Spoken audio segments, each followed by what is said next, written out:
Welcome back, everybody, to coverage of the U.S. Chess Invitationals. I'm International Master Levy Rosman. They subbed out the wonderful and talented Daniel Naroditsky, and they got the other guy born in 1995. William, how are you? I'm doing well. And again, I am the weakest chess player on the screen. So I'm back to provide the bad chess jokes and the bad chess moves and provide the natural equilibrium that the world needs. Yeah, it's so I did this event last week. I was invited for the one round with the last round. We got to see some really exciting games. Those were some of the older players, the Denker, and this one is first of all, as far as I know, when I was growing up, there was no Rockefeller event. Is that accurate? This is a newer initiative, I think. So yeah, I think I can give you a summary on that because back when I was playing in the Denker in '02 and '03, quite frankly, I don't remember any of these tournaments except the senior. Now I don't know what they called it other than just the senior open, but and I wasn't sure if they even did that at the same time as the Denker. So it was just pretty much the Denker was part of the U.S. Open, and that was it. And then after, or as the years went on, they added the Barber and more tournaments. Now I could be getting the timeline wrong there, but 17 years ago, I only remembered the Denker, and the senior tournament didn't even take place simultaneously with that. So, and you and I before we went live talked a little bit about our experience. I'm well, you're a champion of this event. I did not even qualify. I never qualified to play in. Yeah, I definitely growing up in New Jersey and New York is always tricky. I had one chance. I think it was 11th or 12th grade in the New York State Championship of high schoolers. But on the second day, we Deepak Aaron, who I think now he went to Georgia Tech, so he moved entirely. Yeah, he crushed everybody. He beat everybody on day two. He went 6-0, and then he qualified. So wow. Okay. Yeah, I mean, with my experience, well, first of all, your road was more difficult. Back in my time, back in '03, back in my day, um, I was the only the master in Illinois high school history for like 20 years, and then all these other masters just kind of started coming out of the woodwork.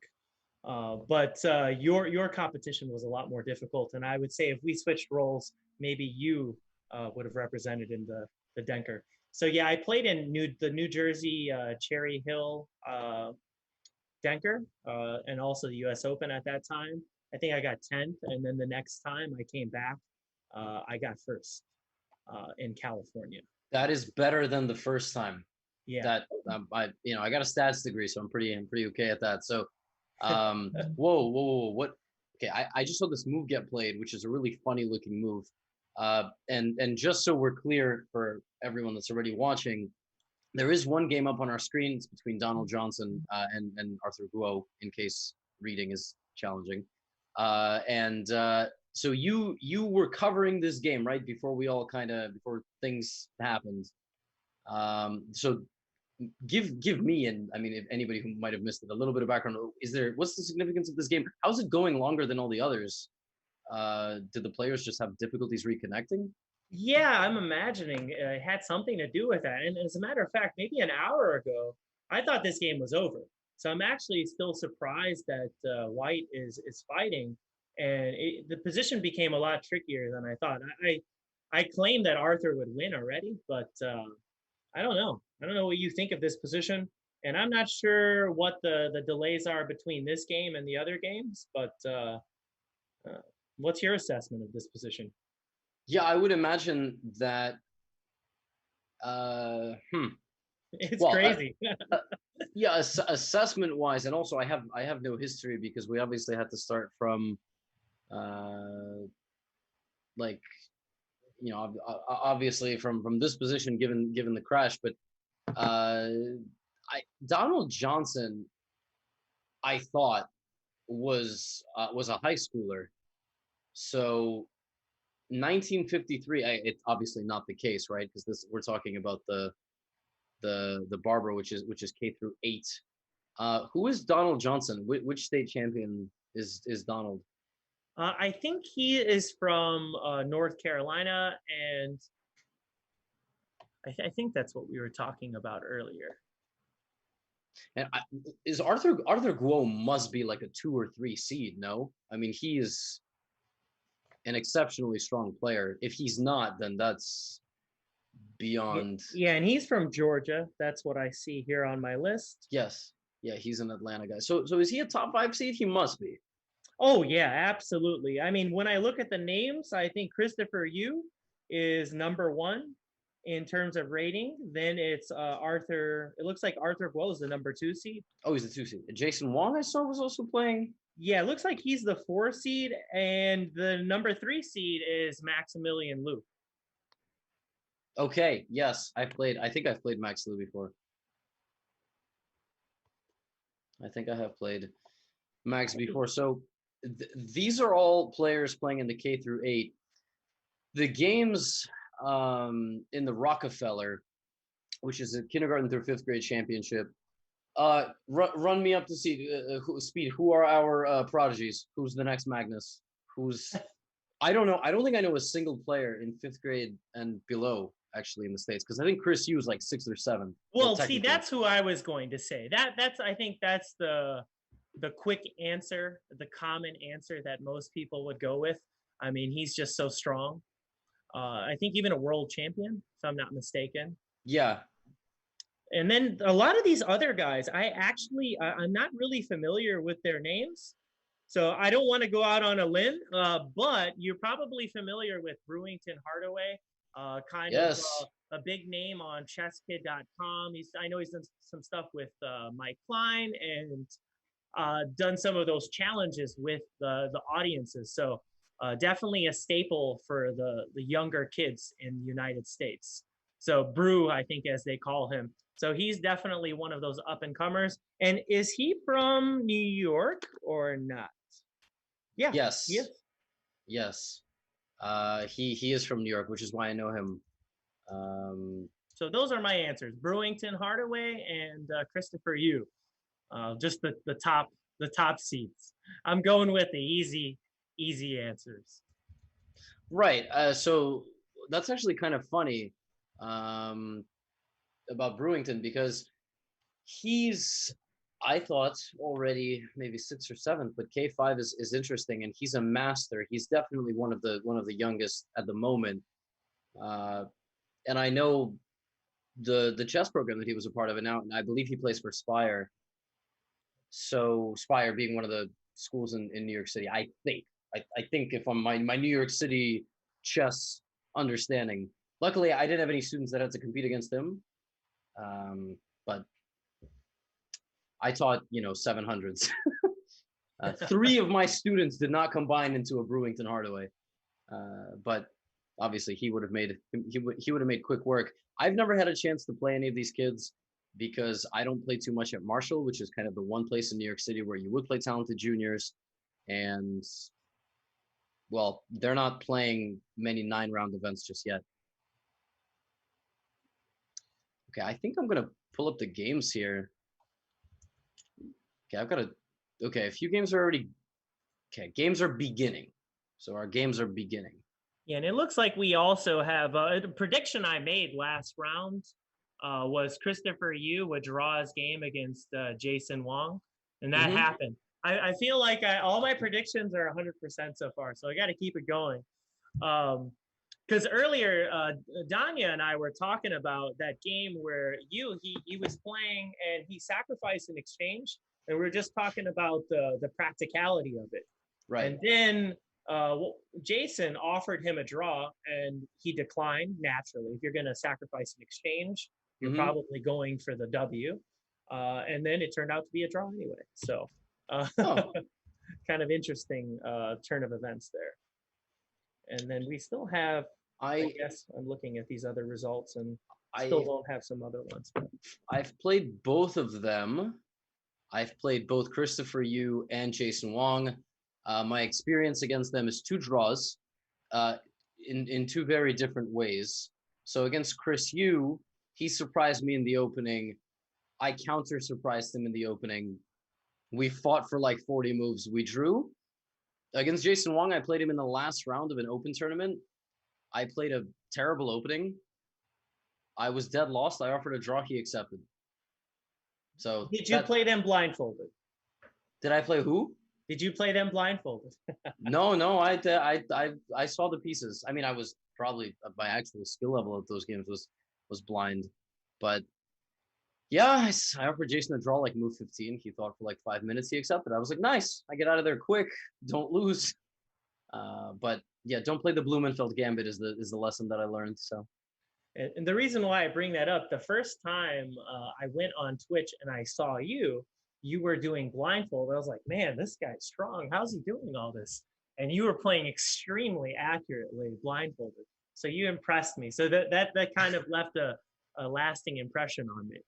Gotham chess blindfold. I was like, man, wow. this guy's like Batman. He can beat people without looking. I mean, wow, just he's got all the tools in the tool belt. I'll tell you, I haven't done it in a long time. It's just you gotta be caffeinated. You gotta be really feeling it. Because I'm glad you didn't stop by another day. Because there's days I'm like, all right, I'm gonna play blindfold. I lose like 7 straight games, and that's it. What's the most you've ever done simultaneously? Oh, you saw one of those. Oh, I just 3. The problem is that there's no way to crop more than 3. Like I can't. No, but what do you think you can do, or have you done in person? I've never played a blindfold simul in person, so I would imagine that I can do 5 games, but I would have to train more than that. And frankly, I don't even know what that does to the brain at that point, so I'm kind of scared. Just ask Timur Gariev. Oh yeah, totally. I'll go to the blindfold world champion. Hey Timur, can you let me do 5? I'll be like, 5. What is 5? Yeah, I've done 50. I've done 3 in a camp, and I had kids kind of team up and go in different groups, and I was able to do that, but that was the extent of that. I think 3 is kind of my threshold. What just happened? I mean, I've got one game up on my screen. Here's another. Wait, what is this? Oh, I think I'm following. Okay, I'm following one of the players of the Rockefeller, but he started a 10-minute game. And see if anybody's watching. To get better, these kids are playing 10 and 15 and 30-minute games and longer. So is that what you recommend to all your students? I usually have about 15-minute training games, especially nowadays with most games being played online. You have to think a little bit faster. I think time controls definitely favor the ones who can think a little bit faster and calculate and play more practically speaking. I've even evolved to the point where I was telling my students, you can play bullet, just don't make it your main game mode, because I think more than anything else, like you need to have fun playing chess. Otherwise, you just get a little tired of it, a little bored, like always playing long games. So I had that same conversation with someone yesterday. So it's kind of like a double-edged sword, right? Bullet it's super fun. It's going to keep them engaged, which will motivate them to study and play better. But at the same time, if it's too much bullet, too much quick chess, you just reinforce bad habits. So got to be balanced, I'd say. But yeah, we all like to play bullet and just kind of release and have some fun. So this position, we've got Guo just simply converting here. I wouldn't be surprised if we get a resignation. There's just not much material remaining in the position. Some rook b3. And I can spectate the 10-minute game. But considering that it's not part of the tournament, I think that will be, I don't know. I don't want to intrude on, I don't even know who I'm supposed to be following. I think I'm following New England CM, but it could be AMA 098. Anyway, I think Arthur will be more than okay converting this advantage. Arthur is another player who I had the same experience recently against Jason Wong. I was playing him. I gambled in the opening. It went very poorly. I offered a draw, and he accepted. And I was like, okay. So you see, Will, I have a secret. What is it? Just offer draws in bad positions, and maybe it happened, you know. And if you're the higher rated player, I think players sometimes have that tendency. It's like, okay, well, all I wanted was a draw going into this. So even if they end up better, they're willing to take it. And I think that works in the favor of the higher rated players because you know that you can play on in certain positions and they'll still give you a draw in certain cases. I don't know if that's what happened in your game, but definitely commonplace in the chess world when lower rated players play higher rated. So I don't know what his rating was when he played you though. Like 2,300. And it's kind of funny actually. Oh, okay. After the game, I just kind of showed him what I thought were his ideas in the position, and he explained to me his thought process, and then he said, this, yeah, and I think it's just equal. And I remember thinking like, wow, so he saw the plan that I saw that could have given him an advantage. I wonder what made him misevaluate it completely. And I mean, yeah, it was like the way to put pressure on me, and he just was much better. So there's definitely some psychology for some of these players as they move up the ranks, like into the big sandbox with the big kids. You've got to be very confident, not just in your abilities, but converting better positions against stronger players. I will happily sacrifice myself as the example in this case. Chris, you and I just actually like battled, and it was a draw. That kid's so strong. So hey, you can say that you drew a world champion. Yes. I'm just hoping he becomes a grandmaster. But even he's had his, I don't want to say struggles, but obviously he's like a 2440, 2450 rated player. Does he have a GM norm? Do you know? I'm not sure about that, but I have his rating as 2540 USCF. Yeah, I was talking ELO, like 2440, like FIDE or yeah. Okay. I think something like that, 2450. I think he's peaked around then. But yeah, I mean, I feel for him. It really sucks, the current climate. He doesn't get to play a single game in the last 4 or 5 months, and I can't imagine what that's like. I mean, I thought White just blundered and Black just blundered, but no, G2, and yeah, this is. Yeah, it's resignable. So I think we're just gonna wait for the conclusion of this game. See how long Mr. Donald Johnson continues. Obviously, resignation is pretty much expected within the next few moves. Check is a very nice king f3. Okay, I would call it right here. I don't know about you, but it seems like he's fought on this long. I mean, he's just gonna keep going. I mean, it seems like he might play to mate, and here's what I'm thinking. That he's thinking, like, hey, it's online. He can mouse slip. He could be thinking this. So we've seen it all online. So the most improbable things, some of the most egregious errors can happen online. So he's probably kind of with that mindset. What if he plays the Eric Rosen stalemate trick, right? I mean, things like that can happen. It can. What if? Okay, now. Oh no, he's playing it out. I told you. I can just tell he's that type of player. That's a good spirit, though. I like that. Now this is going to be over if he goes King A5, King C4, then Queen A6 mate. Yeah. Okay. So, barring a disconnection or something crazy. I thought Arthur might try to flex on him just for a moment. Yeah, Queen B6. Just leave it hanging there just for 10, 20 seconds. You sure you don't want to resign? And then boom. Yeah, but it is what it is. Well, congrats to Arthur Guo. And I think we're going to take a short break. And then when we return, we will be ready with round 5 of coverage.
Thank you so much for your patience, everybody. But today's been a wild day. I think William Aramil is just such a popular gentleman that so many people, so many fans around the world started watching the games today because they knew that you were going to be doing the commentary. And it seems like the server has taken another hit. So I think we're going to have to delay the start of the round, and we will resume the broadcast when we get there.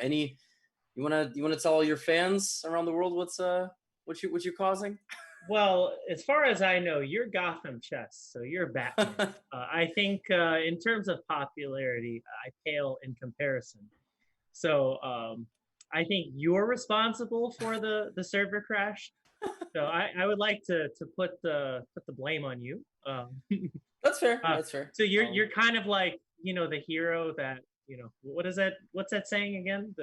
The hero that people need or not, but want. don't deserve, or something. Yeah, something like that. But long story short, yeah, you're gonna take the fall for this one, Batman. That's fine. That's fine. Yeah, it's been I don't know. It's been a weird day. Obviously, we have a lot of different tournaments going on, but this one in particular, whenever the games are live, we will resume the broadcast. Until then, we have a whole slideshow ready for, you know, your viewing pleasure. I'm not even sure if we're just fully rebooting or not, but whatever the plan is, thank you so much once again for your patience, and hopefully games will be up soon and the broadcast will be back. Yeah.